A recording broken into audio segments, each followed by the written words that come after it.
Nakaibaba na ang lahat ng bagay na maaaring pangarapin ng isang binata, kayamanan, edukasyon, at paghanga mula sa marami.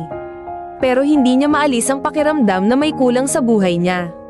Hanggang sa makilala niya si Zen, isang engkanto na may kumikinang na mga mata at may pilyong ngiti. Naramdaman ni Baba ang malakas na kabog sa kanyang dibdib, at alam niyang nahuhulog na siya sa kanya.